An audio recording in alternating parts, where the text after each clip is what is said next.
DTs is being presented towards short. Cold, Zera, and Phelps making their way towards the short pipe, and they might be able to get a couple of kills here. We'll see who comes out on top. It will be Dupree to strike first, and a flurry of frags coming in. It's going to be Cold, Zera, and Fallen answering back. 3 versus 3, still with the majority of the utility, and it's Astralis falling back towards middle. Yeah, I feel like Astralis getting away with a little bit more than they should have there. I think Dupree was very isolated.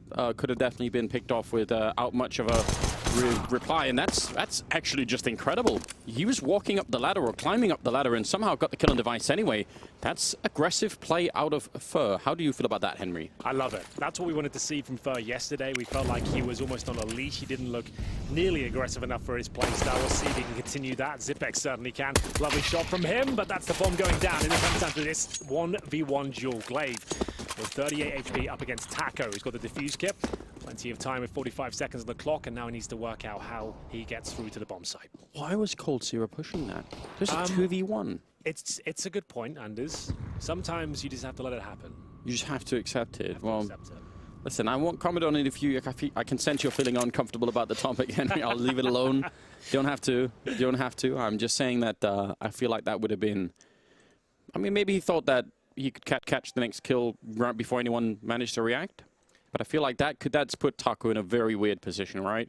Well, the benefit he has right now, he can transition between both bomb sites very quickly, but the bomb is going to be planted. Taco hears it, rotates over, and now the 1v1 really begins. Remember, Glaive is low HP, and he'll be punished for that. Doesn't even get to reposition, and it will be MIBR. One player towards A, and that's going to be Fur. Not really the ideal weapon for this sort of duel. Has got a counterfight the frag, but still not looking good. And 3 players towards B. Device has already made his way towards the A side. It's the 4 versus 3, and MIBR don't really have much of a chance here. They have 1 flash, an incendiary, that smoke down towards the spawn area. I'm not even sure there's a chance of winning this. The boost is pretty much all they've got to go with, and the device is ready for it. Yeah, that was cold, and he got the second kill, I think, through the smoke on Phelps there. So even if everything had fallen apart, I mean, they actually had Dupree the whole time with the connector, so they knew that nobody was rotating that way.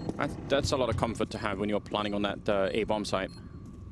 Yeah, this is very well done round from Astralis, and as you said, MIBR, if they realize that Fallen is in here, he actually might find a pretty good gap to get a kill. Is he going to go and check it? I wonder if he had the footstep. This should be easy with the 5-7.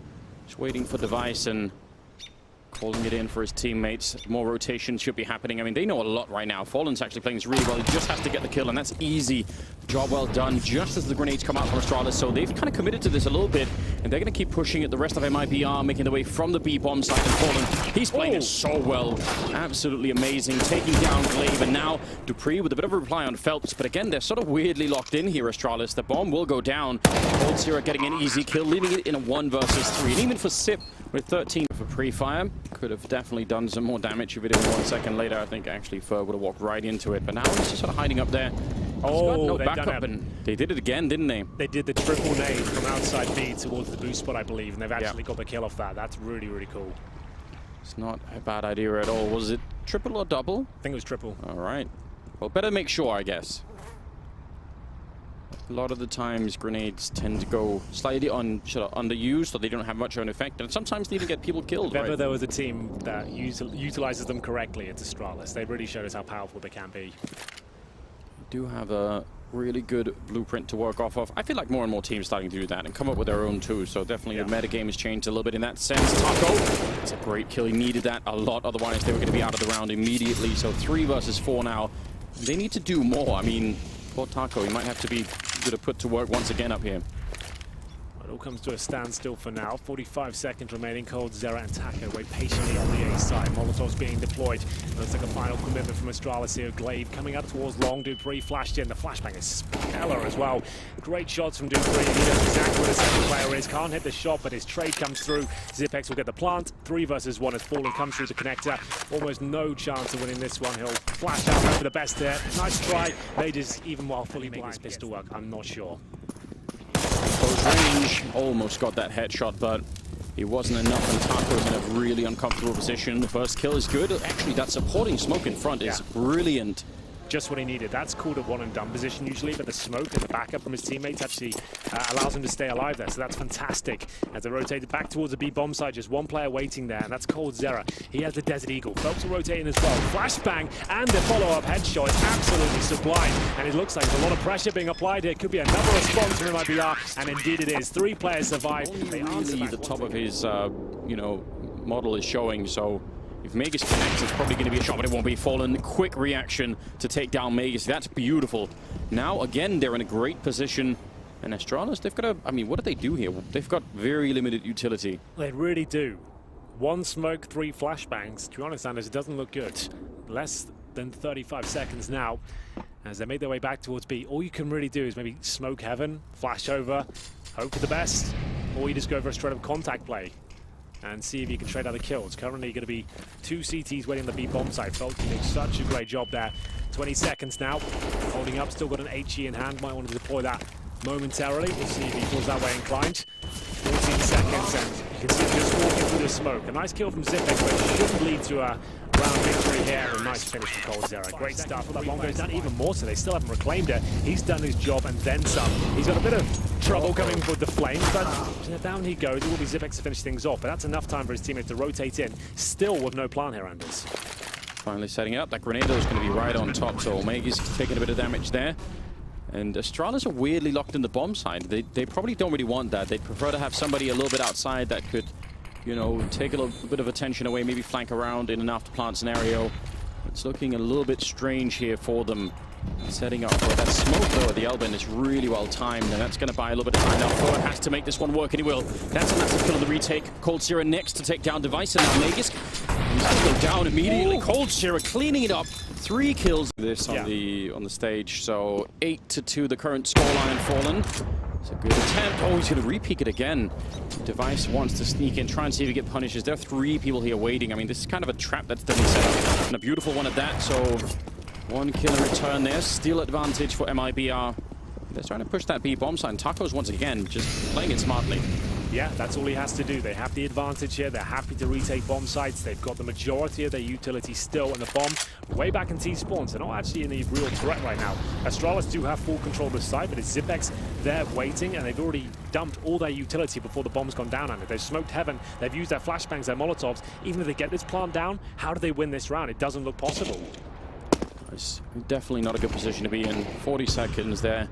Trying to maneuver. I think they're hoping right now, Astralis, that they make a mistake on the MIBR side and give them a kill, and that's just not happening at the moment. coldzera, more headshots raining in. He is looking like an absolute champion in this game.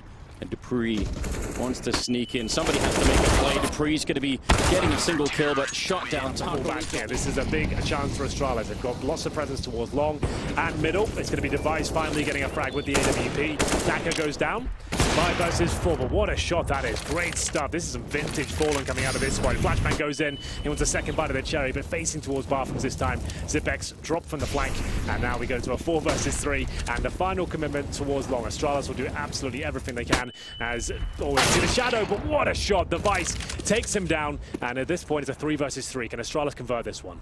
First holding a good position, so he's going to get shot at the back. There's the headshot coming through. Another one follow-up. Great job from Fur.